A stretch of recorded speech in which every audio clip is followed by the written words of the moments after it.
Hello and welcome back to another out of spec detailing video, and welcome to the Lucid Air Sapphire.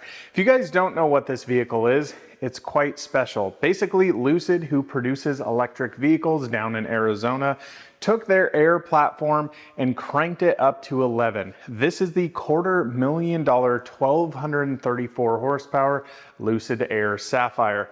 And today we are down here 1,600 miles away from my shop in Windsor, Colorado to fully dial this thing in. We're going to be going through doing a full paint correction on this, fully polishing it, and then ceramic coating and protecting absolutely everything.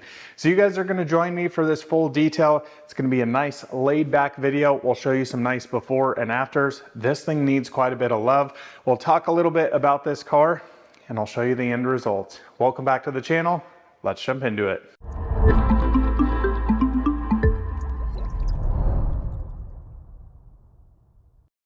Well guys, it's not every day you get to be up close and personal with a Lucid Sapphire, but this is Lucid's answer to the Tesla Model S Plaid, as well as the Porsche Taycan Turbo S and now Turbo GT. This is really cool because I finally feel like we're getting back to a little bit of Americana, if you will, here, and horsepower wars, if you will. Getting back to kind of old muscle cars, if you think about it. That is kind of what Lucid, Tesla, as well as Porsche are doing here, with just kind of one-upping each other. And this is truly, I think, kind of the most special beast. Very limited production run here, and just an absolute missile. I actually had the opportunity to drive this car, and wow, it's something special. Lucid has done a ton of work here on the Sapphire over the just traditional Air, that you will. I mean, that car is insane as it is, and this just cranks the dial up to 11, and yeah, it's pretty darn special. So again, what I said, we're going to be doing a full paint correction on this vehicle, and it really needs some love. Now, if I look here in the hood, you can see some really deep scratches here. You can see some areas like this as well. And I'll go through, walk you guys through a little bit more of the paint imperfections, but I just wanted to really bring you along with this car because it is quite the special beast. Now, I've already gone through and taped up some more sensitive areas that I want to keep compound dust and polishing residue off of. So that's why you're going to see some of that red throughout there. Now, I actually am down here this week because we're doing this car, but we also had to transport some cars down here. So this customer also has a Lucid Gravity Dream Edition and a Porsche Taycan Turbo S that we actually road tripped down here, and that was a cool adventure. So if you're interested in that, head over to Out of Spec Motoring. You can watch our adventure there, and I'll have some videos up on the Gravity as well as the Taycan, and then of course with this. It's just such a special car. I couldn't not film a video with it. So this has the Lucid Sapphire exclusive paint on it, which is absolutely stunning. But as you guys can see, as I come over here, it's got some pretty deep scratches in it. All around the car, it just generally needs some love. My customer actually purchased this used, so he did not actually get this brand new from Lucid, but you can still see some factory rotary polishing, some stuff going on in here.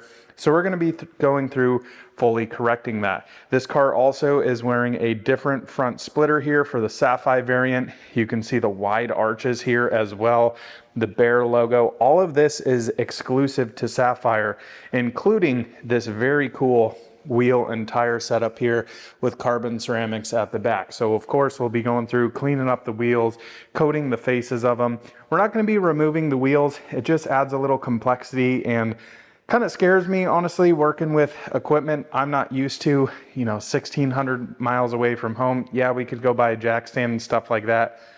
I don't know. I think it's probably best we leave this car and not take a bunch of stuff off of it. You can also see here on the Sapphire, we've got the carbon mirrors, a really interesting weave pattern design in here. And interestingly enough, very similar to the Lucid Air Pure, we have no glass roof up here. I'm honestly surprised that they didn't do this in full carbon, somewhat similar to this. I think that could have been a really nice addition, especially because this is a $250,000 car.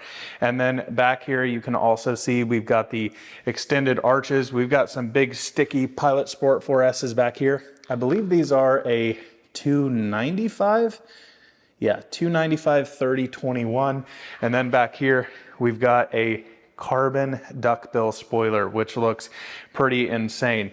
But the big thing here I want to show you guys, this car is just in some desperate need of love. So you can see scratches and swirl marks absolutely everywhere, all over the carbon. She just generally needs a good paint correction, a great polish, and then we're going to ceramic coat everything so it's nice and easy to clean up for my customer. So let's walk through this a little bit more. I want to show you all of this. It's a little dusty right now. Part of the issue with being away from the shop. I actually fully washed this car already and fully decontaminated it. So it's actually ready to go for paint correction, and that's what we're going to be doing today. So you can see pretty much just everywhere I look, this car's, just got a little bit of scratches and imperfections, which is quite a shame for a car of this caliber, but that's why I'm here to get this fully dialed in. So as we're moving down the side here, just noticing pretty much everywhere, this is going to need a good in-depth correction. You can see all the piano black really not looking great, but should be good to go.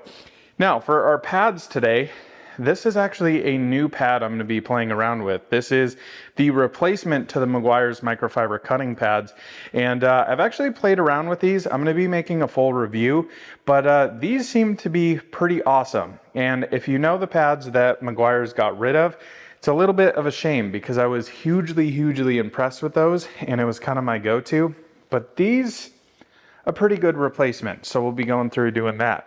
Now, a couple of tricky things here. I had to bring down my polishers. I've actually shipped a bunch of stuff down here because I've been coming down quite a bit recently to this customer's house and stay with their family. It's just an amazing opportunity that I get to have. And then again, get to work on cars like that. But you can see, we've got all of the buckets lined up over here. We've got a pressure washer we purchased for down here. So this will be a kind of frequent, not so infrequent, but yeah, definitely when new cars roll in, I hop on a plane, come down here with my polishers, my lights, and dial these cars in, which is pretty freaking sweet. But yeah, that's what we're doing for the next couple of days here. And I thought, why not? I'll just bring you guys along. This should be a fun detail and get to know a Lucid Sapphire a little bit. Again, it's not every day you get to see these cars. We honestly have no clue how many of these cars are actually out there. This one is a very low number. It's under 100, and I'm not sure they've even made over 100, to be totally honest with you. I genuinely have no idea how many of these cars are out there, but they're absolutely stunning. So let's get to work.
I figured I would take a pause in the video now to show you guys through some of the work I've been doing both on and off camera, talk a little bit about where we're at in the stage of working on this vehicle. So we have gone through, of course, as I told you before, we have already washed it, decontaminated it, and then you guys just saw a few different clips of going through doing our cutting stage on the paint. So that is the stage where we are removing all of those deep, heavy scratches, all the imperfections, some sanding marks in here, just some general overall nastiness in the paint.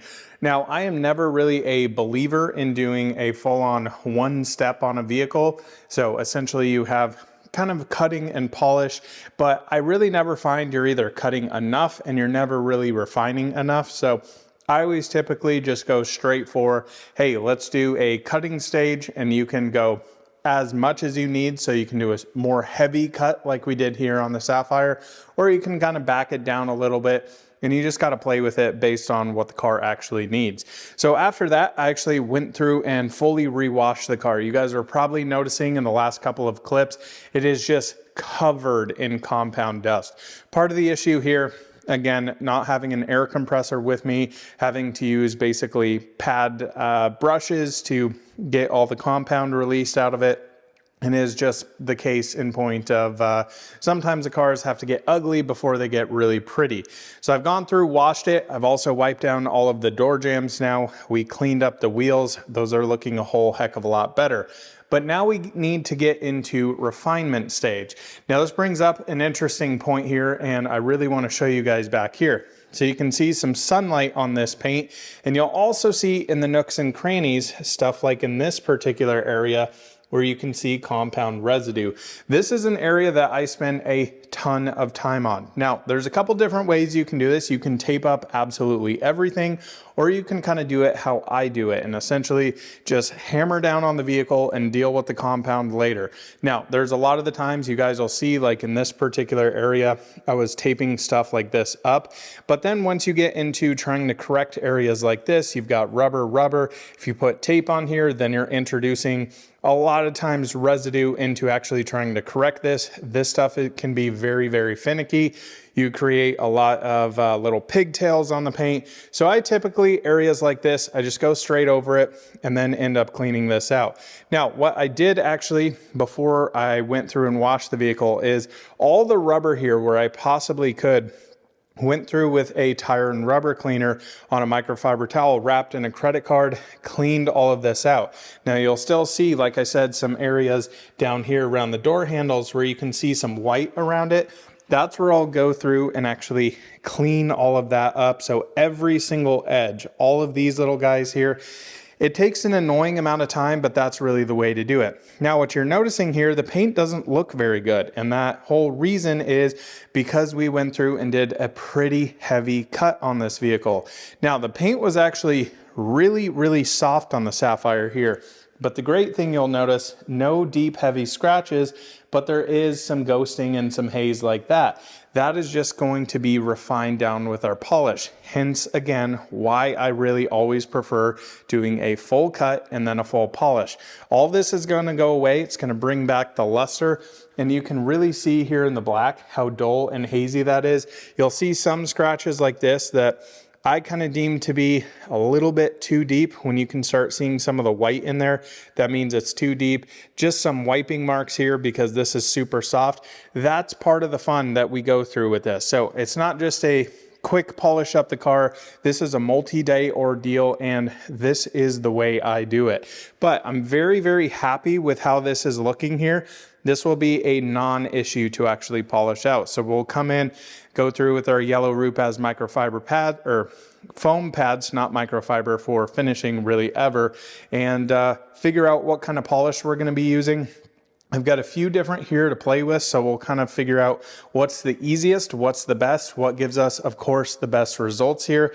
I don't care if one's easier or harder to do. If it's harder and it's going to give me better results, then that's what we'll do. But I'm very, very pleased so far with how this is looking. And yeah, as you can see, the car is just nice and dusty, and yeah, definitely looking pretty good. So lots of refinement to go. But again, they really got to get ugly before they can get really pretty. So what I'll end up doing now at this stage is every single nook and cranny, especially areas like that, where you can just see some leftover compound residue, I'm gonna go through and clean all of that out. So typically what I do is grab something like a waterless wash and a clean microfiber towel and wrap it around in a credit card. I'll go around every nook and cranny, making sure I'm hitting all of this right in here, all of this stuff, making sure there's no compound whatsoever. Polish you don't really have that much of an issue with unless you're using certain polishes. Compounding, just being that we're using that longer nap on the microfiber cutting pads there, that's kind of what you run into. And again, what you probably notice, I did do quite a bit of taping because of just the very abrupt edges here. If you basically don't tape any of that, you're just hammering on it. So getting residue out of here, it'll take some time, but it'll be very, very worth it. So let's move on to polishing now. Let's get into the refinement stage of this. This is always my favorite part. The compounding, yeah, it makes the biggest difference, but man, this is where things really start to come together. And of course, we got a lot of cleaning to do on the glass, especially on the inside.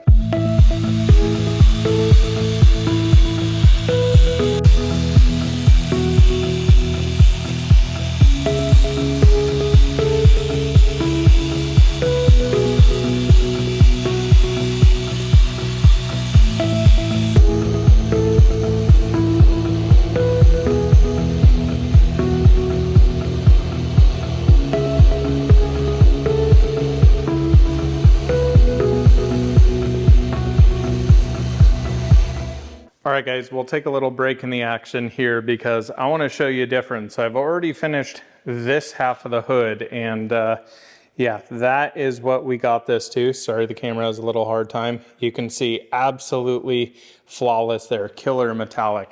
This is the cool part though. So again, that's our cutting stage. That is our polishing stage. So you can see how much of a difference this is. Just really, really hazy. Again, really sorry, it's hard to show everything here. You can really see it in that light there. And then the clarity just goes up to 11 over here. So we've got quite a bit of work ahead of us. We're gonna hammer down here. I'll continue showing some clips of polishing here. This, again, is always my favorite part of the videos and details in general, because that's when we just turn the gloss right up to 11.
Well guys, we have pulled the Lucid Sapphire outside and this thing is absolutely glowing. Look at that paint color now. I am so unbelievably thrilled with how this car came out. And yeah, definitely a ton of work. The car needed quite a bit of love, but yeah, going through doing the full correction on this, coating everything. I mean, you can just see the paint here. It is dialed now, absolutely dialed. So the big things that we did here, and again, I didn't show you everything. It's really hard to film in an environment that is not actually mine in my shop and having everything set up, so it's a little tricky to do. But after doing the full correction, the full polish on this, we of course went through, fully ceramic coated this thing. Now we actually used Clean by Pam the Organizer's 8-year coating on all of the paint, even areas like this in the black plastic trim, little vents like that, the whole front splitter, all of this area completely coated, even down to the side here. So all of the lower rocker panel, which is actually not plastic on Lucid, it is actually a satin painted finish, which looks really nice. We coated in Pan's coating. We also went through and coated the face of the wheels here as well.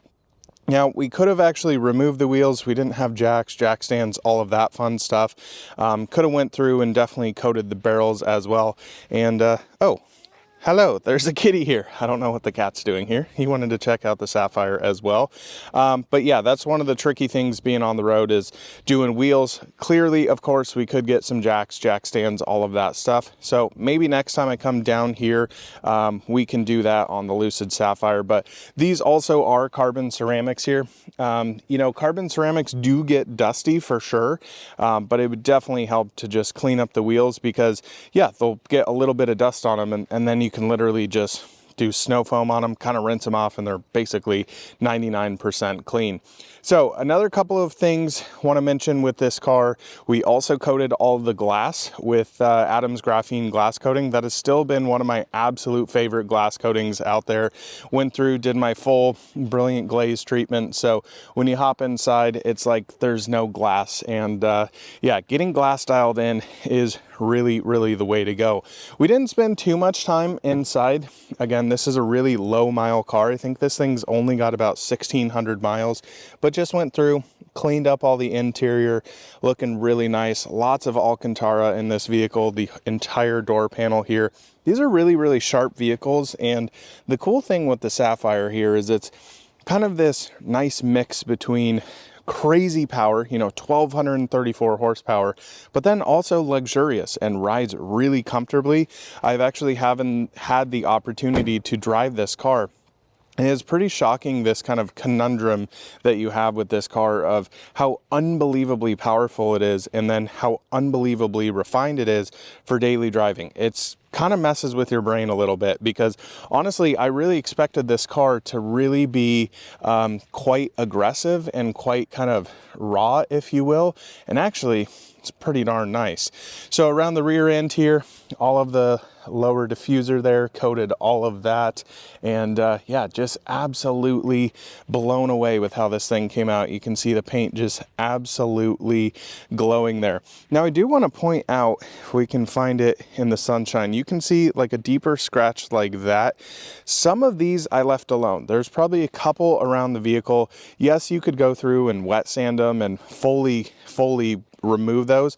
The thing with Lucid paint, especially early Lucid paint, like this car is at least a couple years old at this point now, they terrify me because there's not much paint on these cars. And that's one thing I was taking into consideration the whole time here. So, you know, I have measured Lucids down to 2.5 mils of paint, and that is a little terrifying to say the least. So I wanted to keep that in the back of my head the entire time we were actually working on this car, and saying that, hey, yeah, it's really nice to get a full correction on this thing, but if we blow through the paint and we're having to get stuff repainted, that's not a good look. So always keeping that in mind. We're not trying to 100% perfect these cars. We're also trying to preserve them for future use cases. And yeah, that was the whole concept behind this. Is my customer bought this used with, you know, I don't know, 800 to 900 miles on it. And yeah, wanted to get it fully corrected, preserve this thing, and he can enjoy it when he wants to drive it. And then after it gets dirty, it's nice and easy to clean up for him. So this has been a truly fun detail here, and yeah, just such an opportunity to actually be here working on one of these cars in the flesh. They feel special, they drive special, they are special. And yeah, huge shout out to my customer for having me down here. We've got lots of fun projects coming up with him in the next couple of years for sure. He's got some pretty cool stuff coming in very soon. So thanks so much for watching, guys. Hope you enjoyed this one, and hope you understand a little bit about how tricky it is to actually film not in your own shop, to travel across the country to detail.